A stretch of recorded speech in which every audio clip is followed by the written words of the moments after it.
নমস্কার শ্রোতা বন্ধুগণ, জানা অজানাতে আপনাদের সকলকে সুস্বাগতম। বন্ধুগণ, আজকের এপিসোডে আমরা জানব কর্ম এবং কর্মফল। বন্ধুগণ, আমাদের জীবনে কিছু নির্দিষ্ট নিয়ম নীতি রয়েছে। সেই নিয়মের বাইরে আমরা যেতে পারি না। সেই নিয়মের মূল কোথায় হলো যেমন কর্ম তেমন ফল, অর্থাৎ আমরা যেমন কাজ করব সেই রকমই প্রতিফল পাব। এই নিয়মের বাইরে কেউ বেরোতে পারে না। অর্থাৎ ভালো কাজ করলে ভালো ফল পাব, খারাপ কাজ করলে তার ফলস্বরূপ শাস্তি পাব। প্রাচীন নীতিশাস্ত্র অনুযায়ী মানুষের জীবনে মোট 12টি কর্মবিধান রয়েছে। একজন মানুষকে এই 1 ডজন কর্মবিধানের মধ্যেই বাঁধতে পারে, আর আমাদের জীবনও সেই রকম কর্মবিধানে বাঁধা। তবে কি এই 12 কর্মবিধান এবং আমাদের জীবনে কেমন তাদের প্রভাব, আজকের এই ভিডিওর মাধ্যমে বিস্তারিতভাবে জেনে নেওয়া যাক। প্রথমে হচ্ছে, এই মহাবিশ্বে আমরা যা দেব তাই আমাদের কাছে ফিরে আসবে। অর্থাৎ আমাদের ভালো কাজের ফল যেমন আমরা ভোগ করব, তেমনি খারাপ কাজের ফল ভোগের জন্য আমাদের প্রস্তুত থাকতে হবে। খুব সহজ করে দেখলে বলা যায় যে মানুষ উন্নয়নের হাতছানিতে পরিবেশকে দূষিত করছে, তেমনি বিভিন্ন প্রাকৃতিক বিপর্যয়ের মাধ্যমে সেই দূষণের প্রতিফল মানুষকে ভোগ করতে হচ্ছে। এটাও আপনি শুনেছেন যে আমরা ভগবানকে ধন দৌলত, টাকা পয়সা, সোনা দানা অর্পণ করে থাকি, গরিব মানুষদের উপকার করে থাকি, যারা দরিদ্র তাদের উপকার করে থাকি। তার মধ্যে একটাই বিধান নিহিত আছে, সেটা হলো আপনি যেভাবে দান করবেন সেই হিসাবেই আপনার কাছে তার কিছু বেশি গুণে আপনার কাছে ফিরে আসবে। অর্থাৎ সেটাই আপনার পূর্ণ হয়েই ফিরে আসবে।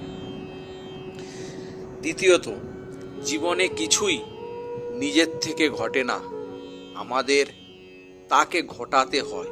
অর্থাৎ কোনো কিছু পেতে চাইলে তার জন্য চেষ্টা করতে হবে, উদ্যোগ নিতে হবে।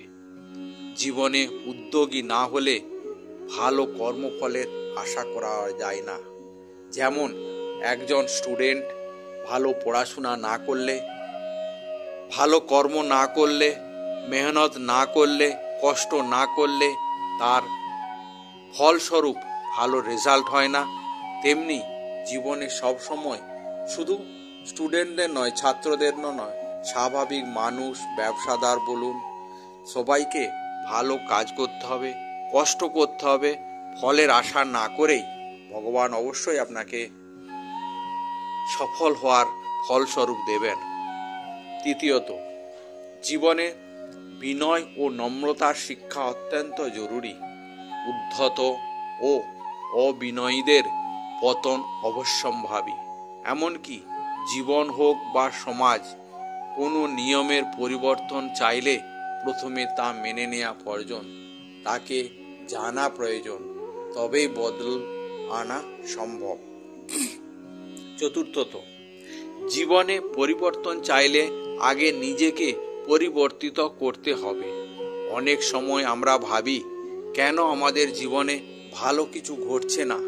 তখন নিজেকে প্রশ্ন করো, ভালো কিছু করার জন্য বা ভালো কিছু পাওয়ার জন্য তুমি নিজেকে সম্পূর্ণ প্রস্তুত করেছো কি না, বা ভালো কিছু ফল পাওয়ার জন্য তুমি ভালো কাজ কিছু করেছো কি না।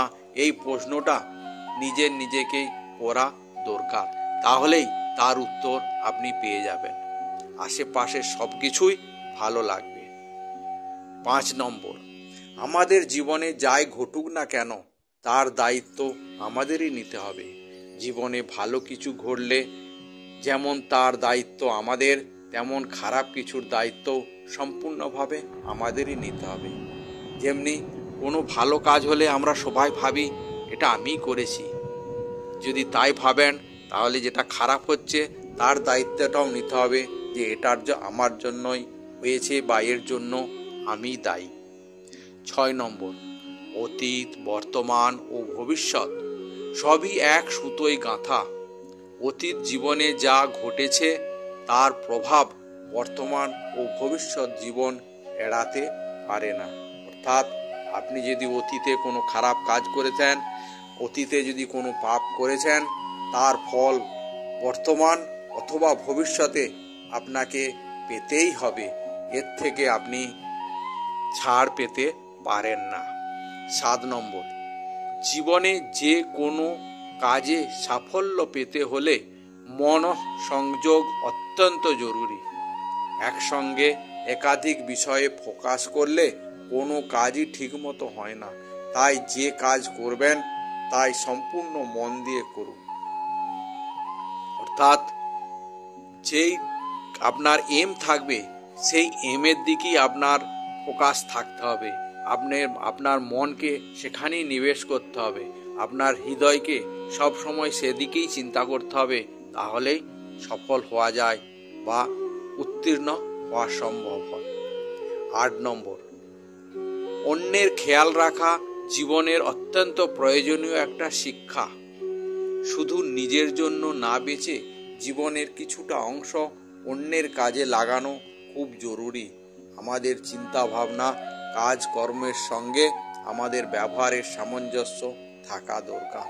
তাই তো মুনি ঋষিরা বা সনাতন পণ্ডিতরা বা আমাদের গুরুজনরা সবসময় বলেন ভগবানের প্রতি শ্রদ্ধা রাখা দরকার, ভগবানের জন্য কিছু কাজ করা দরকার, গরিবদের জন্য কাজ করা দরকার, দুস্থ রোগী তাদের সেবা করা দরকার। অর্থাৎ যাদের জরুরি বা যাদের কেউ নেই তাদেরকে সাথে নিয়ে চলা খুবই অবশ্যম্ভাবী।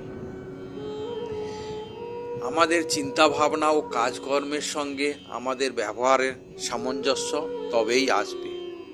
9 নম্বর, জীবনে সামনের দিকে তাকিয়ে চলতে হয়। যা ঘটে গিয়েছে তা ঘটে গিয়েছে। পুরোনো কথা তুলে সামনের দিকে তাকিয়ে এগিয়ে যান। অর্থাৎ পুরানো কথা যদি আমরা না ভুলে যাই তাহলে সেই কথা নিয়ে আমাদের মনে এখনো সেই গ্লানি আসবে, আমাদের সেই দুঃখ ভাগ, আমাদের সে খারাপ লাগাটা চলতেই থাকবে। নতুন করে আবার জীবন শুরু করুন। পুরানো অতীতে যদি কোনো খুশির খবর থাকে, কিছু উল্লাসের খবর থাকে, কিছু আনন্দের খবর থাকে, তাহলে অবশ্যই সেটা চিন্তা করুন, সেটা আলোচনা করে মনকে প্রফুল্ল করুন। কিন্তু যদি কিছু দুঃখের থাকে, কিছু কষ্টের থাকে, সেটা কোনোদিনই সামনে আনার চেষ্টা করবেন না। 10 নম্বর, অতীত থেকে শিক্ষা নেওয়া খুব প্রয়োজনীয় বিষয়। জীবনে ভুল হতেই পারে, কিন্তু সেই ভুল থেকে শিক্ষা নিয়ে এগিয়ে চলতে হয়, যাতে একই ভুল বারবার না ঘটে। আমাদের গুরুজনরা, আমাদের টিচাররা সবসময় বলে যে কাজ করে তারই ভুল হয়, কিন্তু মানুষের একটা ভুল দ্বিতীয়বার যেন না হয়, তাহলেই দেখবেন আপনার জীবনে উন্নতি অবশ্যম্ভাবী। 11 নম্বর, ধৈর্যের শিক্ষা জীবনে বড় শিক্ষা। কথাতে আছে যে সয় সে রয়। অর্থাৎ যার ধৈর্য বেশি সেই সফল বেশি হয়। ধৈর্য ধরে থাকলেই অনেক সময় কাঙ্ক্ষিত ফল সামনে আসে। 12 নম্বর, জীবনে যে কাজ করবেন তা পূর্ণ এনার্জি সহকারে করবেন, তবেই সেই কাজে সম্পূর্ণ সুফল পাওয়া যাবে। অর্থাৎ আপনি যদি কোনো কাজ পুরো নিজের ইচ্ছা শক্তি, এনার্জি এবং পারফরমেন্স না দেন, তাহলে সে কাজে সফল হওয়া চান্স খুবই কম থাকে। তাই সব সময় যেই কাজটাই করুন না কেন পুরো নিজের শক্তি দ্বারা, মনোযোগ দ্বারা করবেন, দেখবেন সফল অবশ্যই হবেন। তাহলে বন্ধুগণ, এই হলো কর্মবিধানের 12টি বিষয় যেগুলো আমাদের জানা উচিত ছিল। ভিডিওটা ভালো লাগলে লাইক করবেন এবং বন্ধুবান্ধবদের শেয়ার করবেন।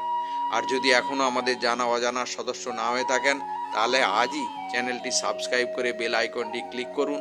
তাতে করে প্রত্যেকটি নতুন নতুন ভিডিও সবার আগে আপনার কাছে পৌঁছে যাবে। আপনারা ভালো থাকুন, সুস্থ থাকুন, আপনজনকে সুস্থ রাখুন, খুশিতে রাখুন।